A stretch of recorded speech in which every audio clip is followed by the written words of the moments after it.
Les gens croient qu'Anthropic prône une montée en puissance responsable de l'IA de pointe pour éviter l'extinction humaine, du moins selon l'entreprise. Mais il y a aussi une vision plus cynique et stratégique. Un ralentissement mondial ne freinerait pas seulement la progression de l'IA, il ralentirait aussi le marché, consolidant la position des leaders actuels. Cela rendrait plus difficile pour les concurrents open source d'atteindre les capacités d'Anthropic. Le timing n'est pas un hasard. En mai 2026, Anthropic a terminé une levée de fonds privés record, avec une valorisation d'1 billion de dollars, puis a demandé une introduction en bourse. 3 jours plus tard, elle publiait un rapport avertissant que l'IA risquait d'échapper au contrôle et appelait les gouvernements à freiner le secteur. Pour certains, c'est de la prudence. Pour certains, cela paraît être une stratégie camouflée en mesure de sécurité. Chapitre 1. L'arrêt d'urgence. En une semaine, l'industrie de l'IA a été bouleversée. Le 28 mai 2026, Anthropic a clôturé un nouveau tour de table, son 8e depuis sa création en 2021. Les investisseurs Altimeter, Dragonnier, Greenhawks et Sequoia ont évalué l'entreprise à environ 1000 milliards de dollars. C'était une somme stupéfiante. Sur le papier, une entreprise de moins de 5 ans vaut désormais plus que JP Morgan Chase, une banque construite sur plus de 2 siècles. Quelques jours plus tard, l'entreprise a annoncé aux régulateurs vouloir entrer en bourse, peut-être avant fin 2026. Ce serait l'une des plus grandes introductions en bourse. Aucune action n'a encore jamais été cotée. Puis est tombée la bombe. Le 4 juin, un rapport intitulé « Quand l'IA se construit elle-même » a été publié. Il a été coécrit par Marina Favaro, qui dirige l'Institut Anthropic, et Jack Clark, le cofondateur de l'entreprise. Leur avertissement était sans équivoque. Les systèmes d'IA pourront bientôt s'améliorer presque sans aide humaine. Nous approchons d'un point critique. Il faut agir avant qu'il ne soit trop tard. Anthropic était le phare de l'industrie, prêt à se sacrifier pour le bien commun. Du moins c'est ce qu'il semblait. Anthropic soutiendrait un ralentissement de l'industrie uniquement si tous les grands laboratoires mondiaux acceptaient une pause simultanée, avec des règles vérifiables. Sinon, la course continue. C'est une contradiction flagrante. La start-up d'IA la plus valorisée au monde s'apprête à entrer en bourse. Et au même moment, elle souhaite que les gouvernements coordonnent une pause qui figerait tous ses concurrents. Anthropic deviendrait le leader incontesté de l'industrie de l'IA. Ce n'est pas une prédiction. La preuve se trouve dans son propre code. Chapitre 2. 80%. En mai 2026, plus de 80% du code intégré dans les systèmes d'Anthropic était écrit par Claude, l'IA de l'entreprise elle-même. Avant le lancement de Claude Code en février 2025, ce chiffre était à peine de quelques pourcents. En un peu moins de 15 mois, Claude est passé de presque aucun code écrit pour l'entreprise à la majorité du code. En même temps, les ingénieurs d'Anthropic ont augmenté leur production. Ils livrent désormais 8 fois plus de code par jour qu'en 2024. Une semaine de travail peut être accomplie en une journée. Jack Clark a déclaré publiquement que l'entreprise pense pouvoir atteindre 100% de code écrit par l'IA d'ici 2026. L'IA pourrait bientôt être responsable de la quasi-totalité de son propre code. Même les dirigeants d'Anthropic mettant en garde contre cette technologie, modifiant le rôle d'ingénieur dans l'entreprise. Quand la machine écrit le code, l'humain n'en est plus l'auteur, mais devient relecteur. Ce n'est plus la vitesse de frappe qui compte, mais celle de lecture. En cas de ralentissement, les concurrents cherchent toujours à combler leur retard, ce que veut Anthropic. Si une question. Si 2 personnes investissent la même somme, pourquoi l'une réussit-elle souvent mieux? Ce n'est pas une question de chance. Tout commence par 2 mythes, auxquels des millions d'investisseurs croient encore. Démystifions-les avec le sponsor d'aujourd'hui, Mintos. Mythe numéro 1. Les actions sont le seul moyen de faire croître régulièrement votre épargne. Eh bien, les actions sont volatiles. Le S&P 500 américain connaît de fortes baisses chaque année. Et en 2025, il a chuté de près de 19% avant de se redresser. Cela peut être stressant et amener de nombreux investisseurs à faire des erreurs coûteuses, sous le coup de l'émotion. Mythe numéro 2. Les actifs à revenus fixes sont compliqués et ne sont pas destinés aux investisseurs ordinaires. En réalité, investir dans le revenu fixe est plus simple que vous ne le pensez. Le marché européen de l'investissement alternatif pour les particuliers a presque doublé en seulement 5 ans. C'est là que Mintos entre en jeu. Mintos est une plateforme facile à utiliser qui vous permet d'investir dans des prêts, des obligations et de l'immobilier en seulement quelques clics. L'objectif est simple. Gagnez un revenu régulier sans dépendre des hauts et des bas du marché boursier et répartissez les risques. Les prêts sur Mintos ont offert un rendement net annuel moyen de 8,8% depuis 2015, ce qui est supérieur à un compte d'épargne. Mintos a été fondé en 2014 et compte plus de 700 000 investisseurs à travers l'Europe, gérant plus de 800 millions d'euros d'actifs pour les investisseurs. Investissez dès 50 € avec une gestion automatisée ou gardez le contrôle total. Pour recevoir un bonus de bienvenue exclusif, scannez le code QR ou cliquez sur le lien dans la description. Voilà, c'est fait. 2 mythes sur l'investissement ont été démystifiés. Investissez dès aujourd'hui avec Mintos. Chapitre 3. La boucle. Il y a eu de nombreuses préoccupations concernant la mise en œuvre de l'IA depuis son introduction. Et l'une des principales inquiétudes concerne la rapidité avec laquelle elle se développe. Le groupe de recherche indépendant. Mettez mesure si et quand les systèmes d'IA deviendront une menace pour la société. Dans une étude, ils ont posé une question simple. Combien de temps une IA peut-elle accomplir une tâche seule avant de commettre une erreur ? Ils ont testé plusieurs modèles de pointe depuis 2019 et ont découvert un schéma. Les modèles pouvaient gérer des tâches de plus en plus longues, leur capacité doublant environ tous les 7 mois. Cette tendance s'est maintenue pendant 6 années consécutives, puis elle s'est accélérée. La nouvelle estimation de Meteor place le temps de doublement depuis 2023 à environ 4 mois. IA Digest a également examiné les données et a suggéré que si le rythme se maintient, les agents d'IA pourraient gérer une tâche d'1 mois d'ici 2027. Et il n'y a pas de plafond.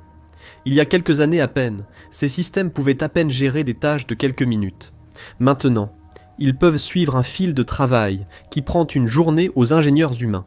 Si ce rythme se maintient, l'échelle de temps passera de jours à des semaines, puis à des mois. En avril, 2026 Anthropic a déclaré que Claude avait effectué plus de 800 corrections, réduisant une catégorie d'erreurs système d'un facteur de 1000. Une équipe humaine mettrait des années à résoudre ce problème. Le modèle l'a accompli en 1 mois. Avec assez de puissance, les machines pourraient concevoir et créer leurs remplaçants, rendant les humains inutiles. Anthropic alerte sur un risque, précisant que ce n'est pas arrivé, et que ce n'est pas inévitable, mais que cela pourrait survenir plutôt que ce à quoi la plupart des institutions sont préparées. Si le modèle construit son successeur, l'industrie a besoin d'un code de conduite, quelque chose qui décide quand continuer et quand s'arrêter, et il se trouve justement qu'Anthropic en a déjà un. Chapitre 4. Le déclencheur. La politique de montée en puissance responsable agit comme un avertissement dont l'humanité doit être consciente. L'idée principale est simple. Un modèle d'IA peut devenir suffisamment puissant pour être réellement dangereux, et à ce moment-là, des protections supplémentaires doivent être mises en place. Anthropic appelle ces points de déclenchement des seuils de capacité. La version d'octobre 2024 de la politique commence par les risques évidents. Armes chimiques, biologiques et nucléaires. Ensuite, elle ajoute une IA pouvant mener ses propres recherches en IA avec peu d'aide humaine, classée comme recherche et développement autonome. Quand un modèle atteint cette limite, les directives n'imposent pas l'arrêt, mais recommandent des tests plus poussés et d'accélérer la mise en place de protections supplémentaires. L'entreprise a instauré une méthode structurée pour gérer le risque d'une IA qui améliorerait elle-même l'IA, ce qui va bien au-delà d'une simple note interne. Une idée similaire a failli devenir loi. La Californie a tenté de faire au niveau de l'État ce que cette politique fait au sein d'une entreprise. Elle ne visait que les plus grands modèles, dont l'entraînement coûte plus de 100 millions de dollars, et leur imposait des exigences plus strictes, comme davantage de contrôles de sécurité et de tests externes. Enfreindre les règles expose à de lourdes amendes, dès 10% du coût d'un entraînement jusqu'à 30% en cas de récidive. Malgré cela, des résistances et des critiques ont vu une opportunité. La société de capital risque Andreessen Horowitz a averti que les règles ne s'arrêteraient pas au poids lourd de l'industrie. Avec le temps, selon eux, elles nuiraient aux startups et pèseraient sur les petits développeurs. La raison, c'est le coût. La paperasse, les audits et le risque juridique pèsent surtout sur les entreprises les moins riches. Une amende de 10 à 30% d'un cycle d'entraînement est insignifiante pour une entreprise de 1000 milliards de dollars. Mais pour une start-up, cela représente toute sa valeur. Les règles imposeraient une équipe spécialisée pour superviser les modèles, un coût supportable uniquement par les entreprises les plus riches. La proposition de la Californie n'est jamais devenue loi. Le gouverneur Gavin Newsom y a opposé son veto en septembre 2024, mais elle n'a jamais vraiment disparu. Elle revient sans cesse sous différentes formes dans d'autres États et pays. Pendant ce temps, la politique de mise à l'échelle responsable d'Anthropic reste en vigueur. Lorsqu'une entreprise commence à définir les règles, ces règles ont tendance à devenir la référence que tout le monde doit atteindre. Chapitre 5. L'échelle. En mai 2026, le chiffre d'affaires d'Anthropic a atteint 47 milliards de dollars. À la fin de 2025, il n'était que d'environ 9 milliards. Le Wall Street Journal prévoit une nouvelle augmentation de 130%, ce qui rendrait l'entreprise rentable pour la première fois. Ces chiffres se reflètent dans la valorisation. En septembre 2025, l'entreprise valait 183 milliards de dollars. En mai 2026, elle atteignait presque 169 milliards de dollars. Sa valeur a plus que doublé en un seul trimestre. Cela place l'entreprise dans la même catégorie que Tesla, qui a mis 16 ans à atteindre une valorisation de 1 500 milliards de dollars. Anthropic a gagné son premier dollar il y a moins de 3 ans. Et depuis, ses revenus ont augmenté de plus de 10 fois chaque année. Le ralentissement mondial de l'IA ne profiterait qu'à une seule entreprise. L'introduction en bourse et l'avertissement public d'Anthropic ne sont pas un hasard. L'entreprise retire l'échelle au moment opportun. Chapitre 6. Le fossé. Le rapport d'Anthropic expose la rapidité des évolutions et recommande que les principaux laboratoires coordonnent leur développement. En pratique, cela signifie que les entreprises en tête aident à définir les contraintes pour toutes celles qui les suivent. Les systèmes les plus avancés deviennent la nouvelle norme que tous les autres doivent atteindre. Cette norme n'est pas neutre, elle reflète le niveau atteint par les principales entreprises d'IA à ce moment-là. Ce point, soulevé par des hauts responsables de l'industrie, n'est pas marginal. Yann LeCun, scientifique en chef de l'IA chez Meta et lauréat du prix Turing, a été l'un des critiques les plus virulents. Il craint que les entreprises amplifient les risques de l'IA pour inciter les régulateurs à limiter certains modèles. Après une étude d'Anthropic sur l'usage de son système lors d'une cyberattaque avec peu d'intervention humaine, un sénateur américain s'en est servi pour appuyer un durcissement des lois sur l'IA.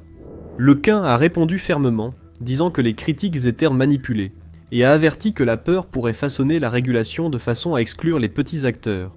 David Sachs, investisseur en IA à Washington, a aussi accusé Anthropic d'exploiter la peur du risque pour influencer la régulation à son avantage.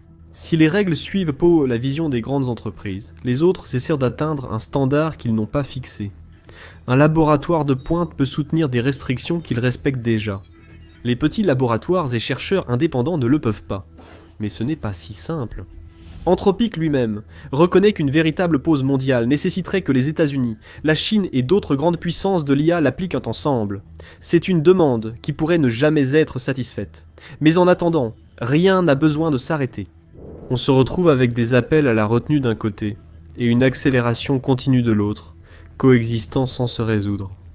Chapitre 7. La résistance. Tout le monde n'adhère pas à l'idée d'une pause.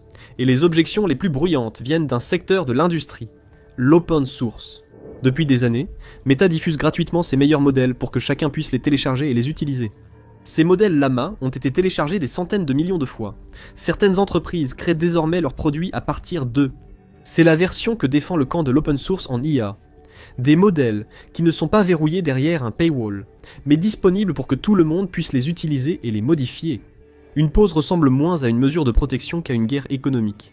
Yann LeCun veut exactement l'inverse. Il affirme que réglementer la recherche en IA, plutôt que ses usages nuisibles, est contre-productif et fondé sur de fausses idées sur ses dangers potentiels.